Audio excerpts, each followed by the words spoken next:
नमस्कार प्रणाम। आदित्य सम्राट के चाहने वाले हो जा खुश का कि आदित्य सम्राट का फिर से गाने का पोस्टर आ गया, जिस गाने का टाइटल है हमारे नाम से फेमस ई जवार हो जाए।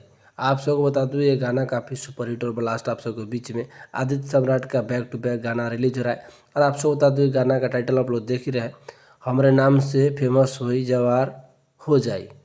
आप सबको बता दूं इस गाने को MP म्यूजिक जंक्शन पर रिलीज किया जाएगा।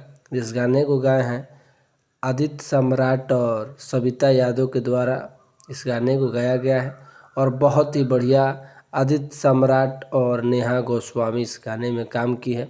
जिस गाने का टाइटल है हमारे नाम से फेमस जवार हो जाए। आप सब बता दूं ये गाने को लिखे हैं अरुण उमंग, इस गाने को लिखे हैं और बहुत ही बढ़िया बहुत ही शानदार आप सबके बीच में लेकर आ रहे हैं आदित्य सम्राट। आप सब बता दूं इस गाने को लिखे हैं दिलखुश यादव म्यूजिक दिए हैं और बहुत ही कम समय में यानी आप सबके बीच में कल 6:30 पर MP म्यूजिक पर सुनने को मिलेगा। तो आप सब जाइए इस गाने को सुनिए, जिस गाने का टाइटल है हमारे नाम से फेमस जवार हो जाए। तो आप सब जाइए गाने को सुनिए, ढेर सारा प्यार दीजिए।